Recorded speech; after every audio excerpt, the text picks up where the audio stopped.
of the Rongwe and told the reporters that he had quit the ruling Democratic Progressive Party and announced the formation of his UTM. There comes a time in everyone's life when one has to bid farewell to personal comfort for the benefit of his compatriots. It is a decision that our forefathers made, as I've already said. It is a decision that I have made.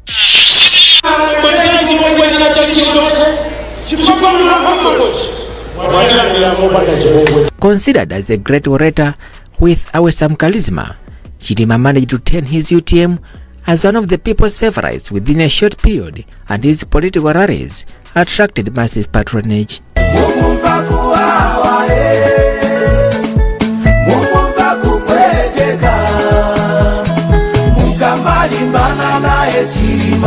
In the run-up to 2019 presidential elections, he coaxed the youths and the urban people into politics, and for once the young people could flock to political parties in large numbers. He was one of the fierce challengers of his former boss Peter Mutharika ahead of the 2019 elections. However, Chilima came third in the nullified elections. The deceased UTM, Malawi Congress Party and other political parties joined forces to form Tonse Alliance ahead of the court-ordered 2020 fresh elections. There is a team that is going to work on the key messages. The manifestos are quite thick documents. It took us a bit of time to finalize our manifestos. So there will be some key messages that we can use for the campaign. The Tonse Alliance triumphed in the elections, and Chilima was then entrusted to lead the public sector reforms, a position he combined with his ministerial position of economic planning and development. Chilima is considered as a politician who managed to change the political landscape by ensuring that services are provided professionally and diligently. We are going to miss Dr. Chilima in many things. He was encouraging youth to be good leaders of tomorrow. Therefore, his death has cut every plan which he had. I'm affected because I know all the things that Dr. Saulos Chilima has done in this country of Malawi. I'm going to miss him because champion of as a fighter for the rule of law and democracy. His tragic death due to plane crash on Monday came as a shock to the nation. Born in 1973, Chilima appeared, delivered, and left a mark that will remain a shining example in years to come. He will surely remain a politician who defined politics as a service to the people, and that services of high standards must be delivered to the people.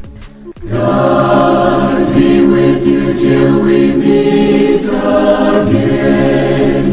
By his counsels guide uphold you.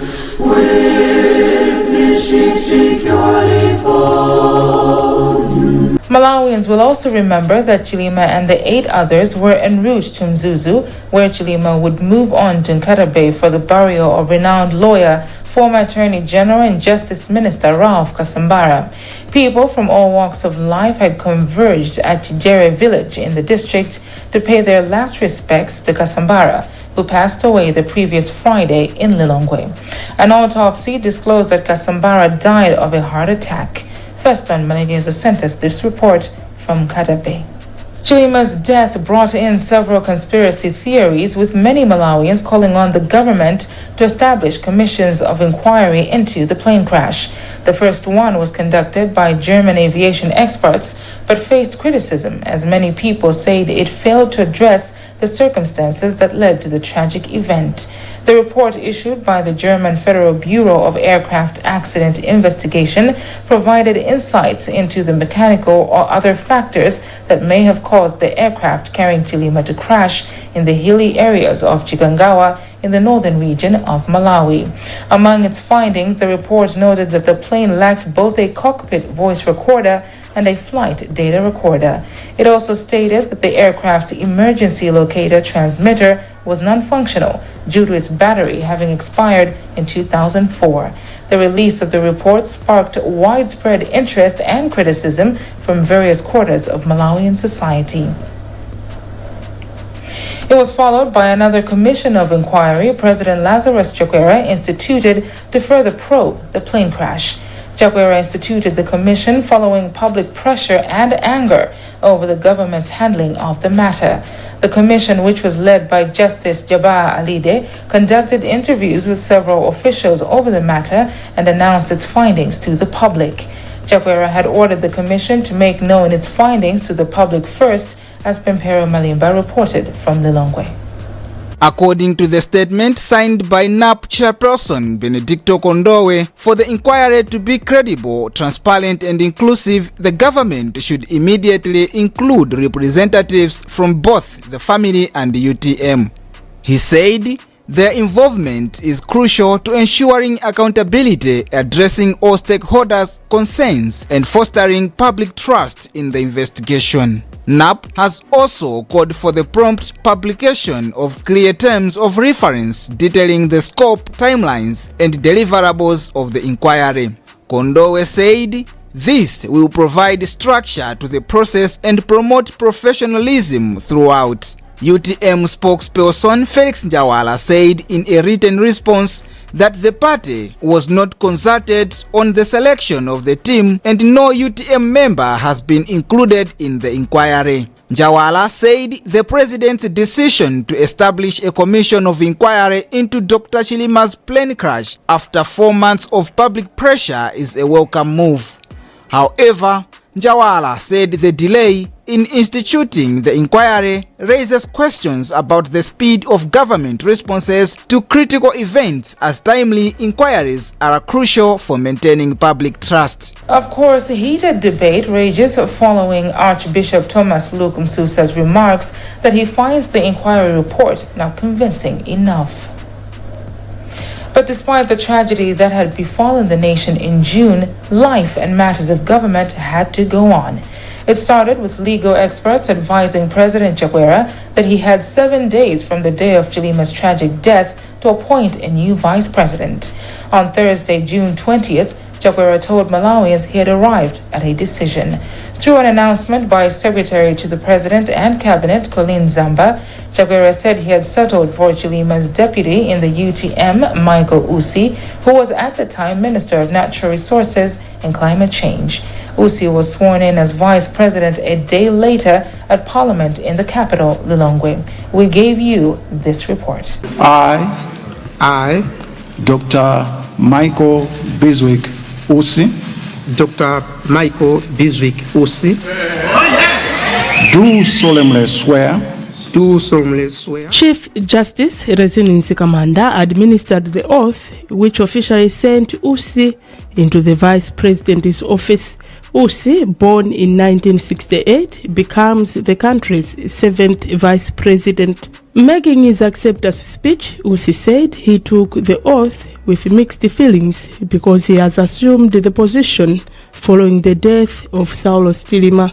Usi said he has a huge responsibility and a big shoe to fit in, considering that Chilima was a hard worker and a deliver. Even though I know that SKC's shoes are too big for me to fill, I'll work hard and do my best to ensure that we deliver on the board agenda that you have for this country.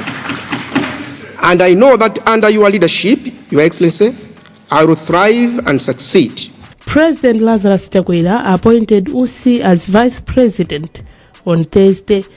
Usi holds a Master's in Strategic Management obtained from the University of Derby, UK in 2008, Master's in International Development obtained from Andrews University, USA in 2005, and other qualifications. His appointment comes as the country has only 1 year to the elections. So help me God. So help me God. Again, the just ending year did not spare Malawians of fuel shortages. Motorists were subjected to long, tedious hours on queues to get fuel for their vehicles.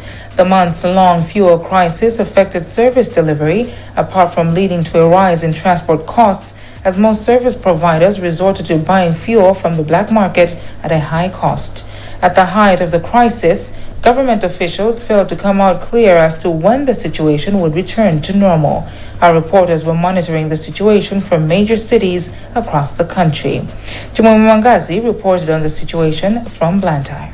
Motorists queuing to buy fuel has become order of the day in most of the cities in the country. We are in Blantyre near Chitawira Puma filling station, where we have found a queue as long as a kilometer long waiting for a turn to buy fuel at a filling station, which they've just seen a tanker offloading the commodity. This is the second week of this problem, and motorists have been trying hard to find the commodity in most cities. We're talking of Blantyre, Lilongwe and Zomba. We have not heard of this problem so much in Mzuzu, but in these three major cities we hear that the commodity is scarce. Now, the impact of scarcity of fuel on the economy cannot be overemphasized. Motorists are finding it hard to secure the commodity, and they buy it on the black market. Then it means transport fares are likely going to increase as well, which may affect prices of commodities on the market. We have heard that public transport fares have increased in Blantyre. For example, for a passenger from Bangwe to Limbi is now paying 700 kwacha from 500 or 400 kwacha previously. That is a 70% increase in transport fares, and we have heard of the same in Zomba and Lilongwe. For example, in Lilongwe, one coming from Senti or Mgona area going into city center, they are now paying 2,000 kwacha.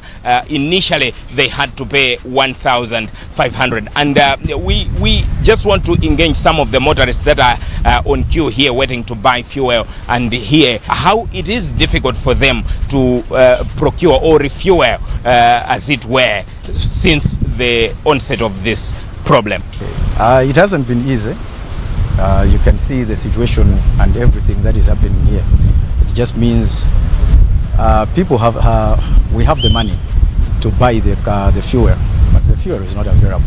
So this thing has affected us a lot in terms of business and the way we do our things here in Blantyre.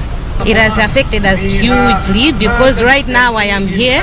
I can't prepare myself going to work. I have left my home. I have left like everything at home just to find fuel so that I can maneuver around. I'm a business lady, so everything I do I have to maneuver around the town, and now I can't. I'm here looking for fuel, so it's very bad right now. This situation is very bad to us because even we are failing to work because the bosses are just saying that they are in the line waiting for fuel. That's why this situation is not good for us. As of me, I've been here since 6 a.m. and this is to 12. I'm still here and I don't know when I'm going to fill the fuel. Speaking to the authorities, they indicate that the situation is likely going to normalize soon. We did engage representatives of the Malawi Energy Regulatory Authority who told us that most of the fuel buying companies, procuring agencies are on track, and they are at the moment importing huge volumes of fuel that are going to be supplied in these filling stations, and that the long queues that we have seen are going to be a story of the past. Now, there are two main issues that have been coming out in recent times as regards this problem. The first is that scarcity of foreign exchange is the underlying factor to scarcity of fuel on the market, because the country has been facing this challenge for quite some time now. Over a year, we have been seeing our foreign exchange reserves dwindling. Currently in August, the foreign exchange reserves were seen at 2.2 months of imports, which is way below the 3 months import cover threshold. And indeed, we have seen that this problem has affected supply of fuel in the country. The second issue that has been talked of recently is that of prices.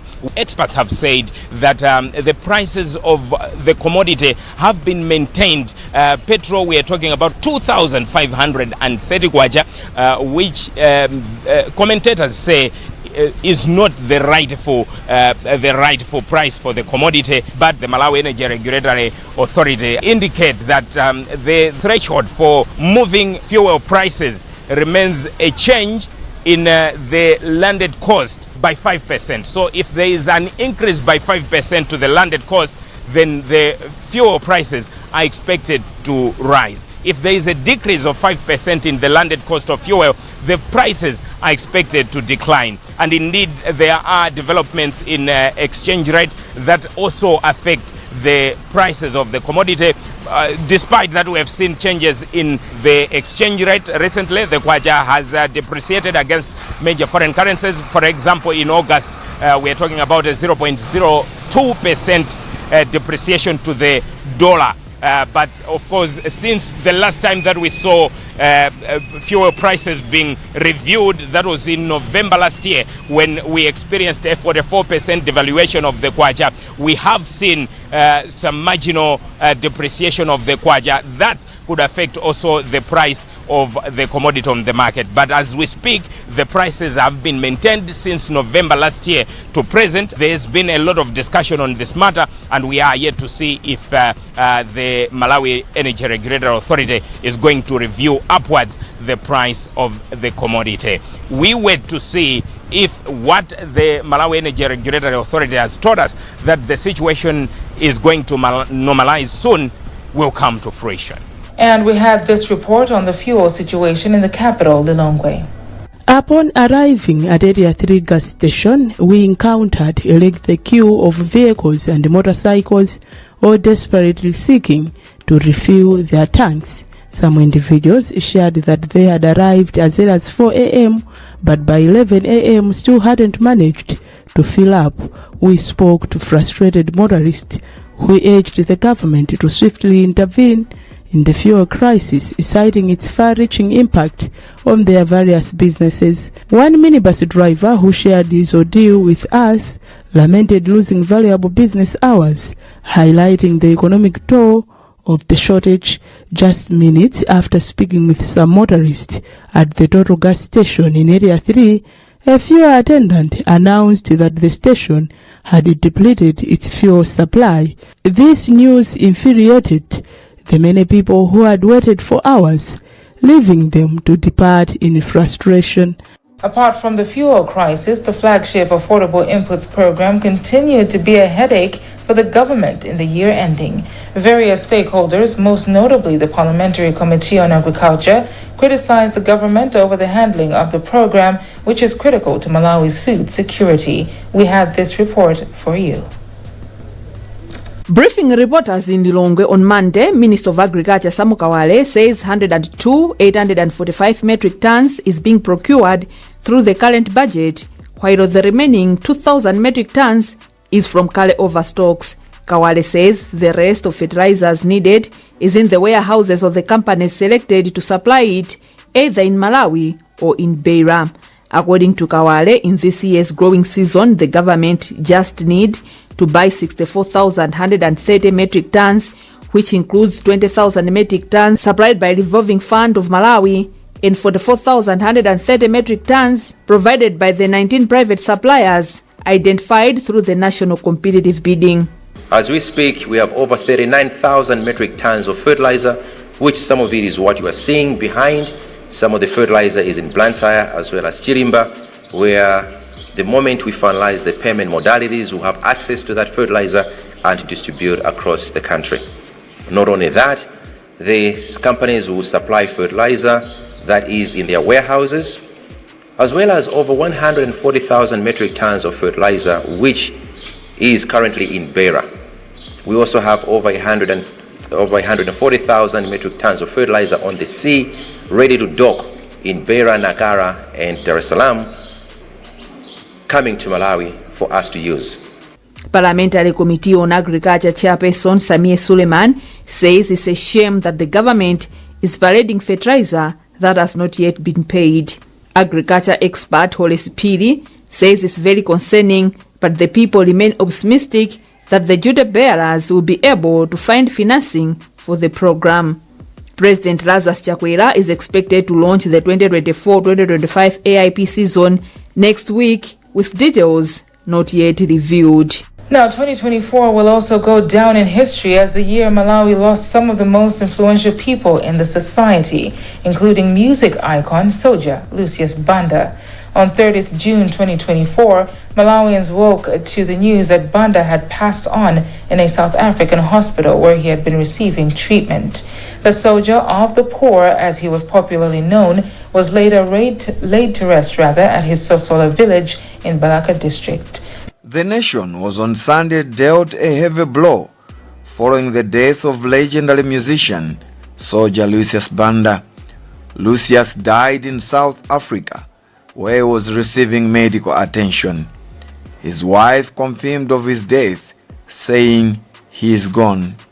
His death comes barely a week after he wished fellow musicians in the country the best of World Music Day, which falls on June 21 every year. He said that musicians have a sacred task to create music that uplifts, heals, and inspires hope. Soja was one of the successful musicians in the country with 20 albums to his realm, and they include Down Babylon, Survivor, Unity, Crime, and Ceasefire. Jane Kongwa Kachipasonga, who starred as a dancer in Zimene band for years and was discovered by Lucius, said she is at pains with his death. Blantyre Water Board Chief Executive Officer Robert Hanja, who used to star with the Joshua Generations, recalled Lucius's track Education, saying the world of tomorrow will need education. He described the relics in the song, which he said is his favorite, as mature, and he said that Lucius was a great guy whom he got along with, and he influenced him in music during his early musical days. Mr. Malawi chairperson Gordon Matonga described Lucius as the best musical talent the country has ever produced. His brother Sapo, who introduced him to music, said Lucius was an advisor and that through his music he tackled several issues in society. Lulu, who played with Lucius for years before he went on to form his own band Matumela, said the country has lost an icon who taught him music. Sam Smack, who is Zembani band leader, a group that Lucius established, said they have lost a pillar who led them in their musical growth.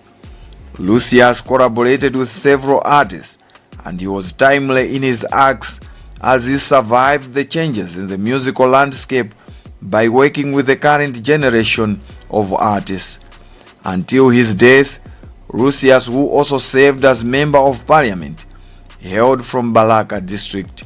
A presidential advisor on youth and arts, Lucius is survived by a wife and 2 children. May his soul rest in peace. I'd like to dedicate this song to all the oppressed people, the downtrodden people, the poor people of Malawi. In case you're just joining us, welcome. This is your Year in Review with me, Tabby Kamangala Munifumbo. We're bringing you some of the stories that made headlines in 2024. Now, ahead of the 2025 general elections, 2024 was marked by several important political events. Various political parties conducted their electoral conventions, most of which rubber-stamped the candidature of their respective leaders. Let's begin with what transpired at the governing Malawi Congress Party's convention in the capital, Lilongwe. Speaking during the closing ceremony, President Chakwera said the party is projected to win the 2025 poll. Wina fune wasafune, chaka chamawa, tikudzawina zisanga. Chakwera was quick to say that the party has not used public money to hold the convention.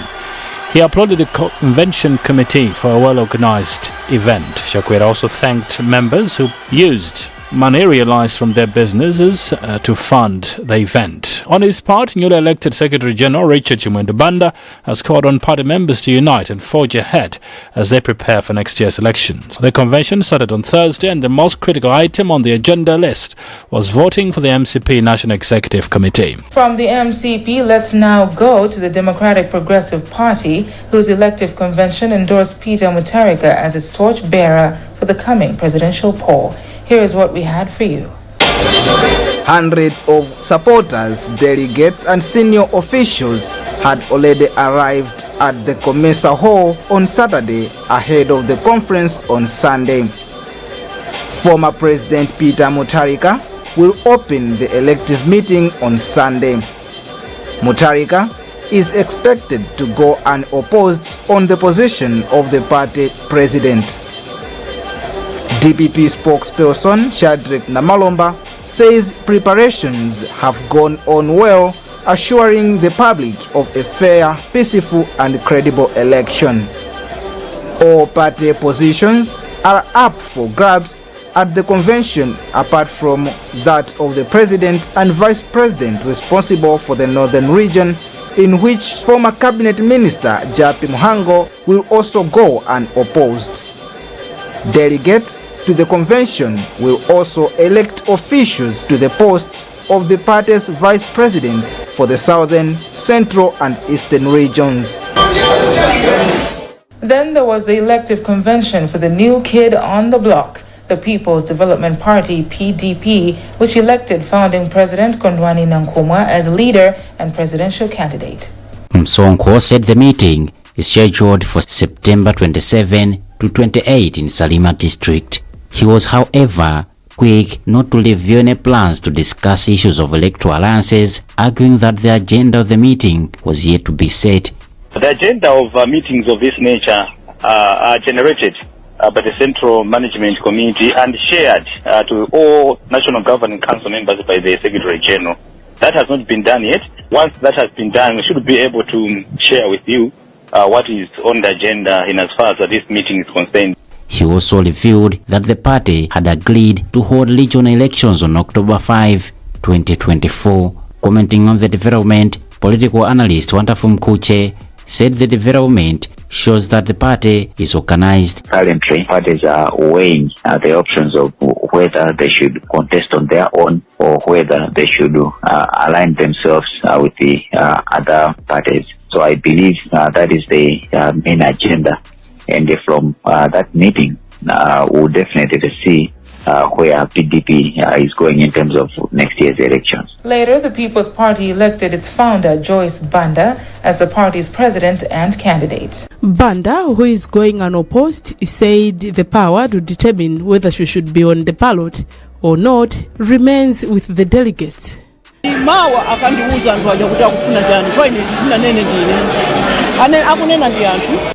the opening session, Banda also announced that her party, PP, has gone into an alliance with Mafunde Party. 16 positions, including those of vice presidents and secretary general, are going unopposed.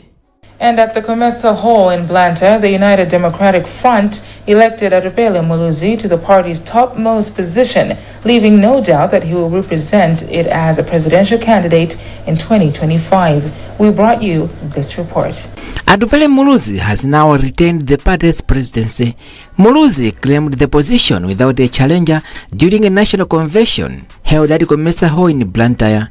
In his acceptance speech, Muluzi said that people should not think that the party will ride on the back of other parties. The newly endorsed president added that it is high time that the country had servant leadership. Ladies and gentlemen, Malawi must become a producing nation with a focus on exports to generate the foreign exchange required to fuel the economy and create jobs for our youth.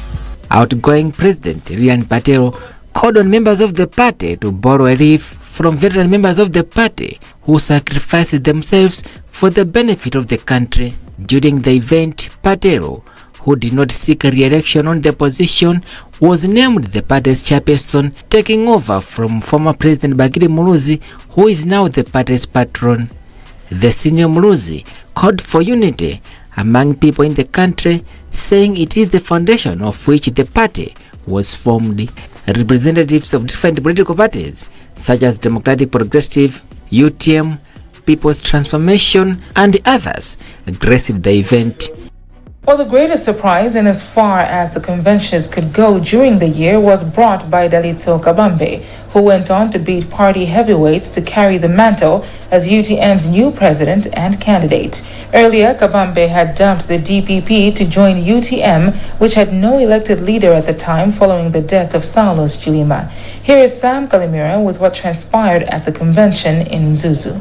At the convention, delegates also voted for Alexander Bolirani as UTM Deputy President, Willet Karonga as Secretary General, and the position of Organizing Secretary went to Hashem Banda. Felix Njawala has maintained his position as Publicity Secretary. The position of Campaign Director is now with Makwenda Chunga, while Cecilia Mandambwe is the Director of Women. Benjani Karua has also maintained the position of Director of Youth. Emile Chintupili has won the position of Director of Political Affairs. Director of Protocol and Social Welfare is Lisa Sunday, while the position of Director of Elections is Bright Kamsley Kawaga. Other casualties at the race were Noel Masangwi, who was vying for the position of Deputy President, and Joseph Chidante Malunga, who was contesting for the position of Secretary General.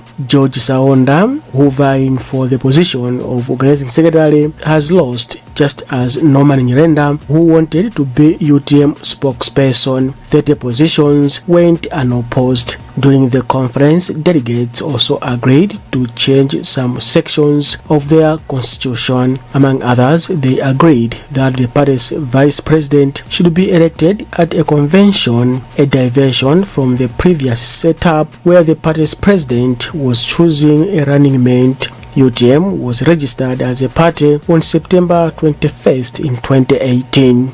We cannot close the year 2024 without reporting on the cases of political violence that marked the year.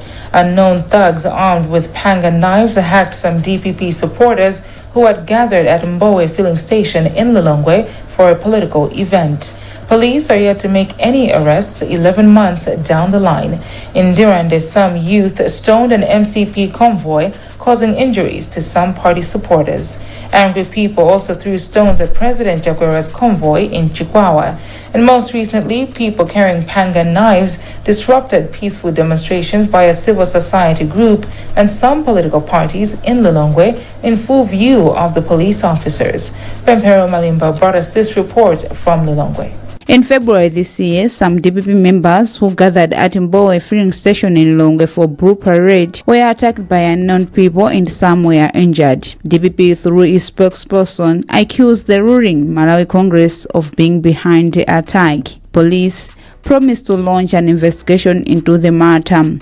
7 weeks down the line, no one has been arrested in connection to the attacks. According to Malawi Police Service spokesperson Peter Kalaya, the investigations are still underway to arrest people who were behind the attacks. Kalaya told Times that police are still working hard to make an arrest in connection to the matter. In his response in relation to the matter, DPP Secretary General Clement Mwari said even though they believe in the police, it is doubtful that police will have a breakthrough in the case.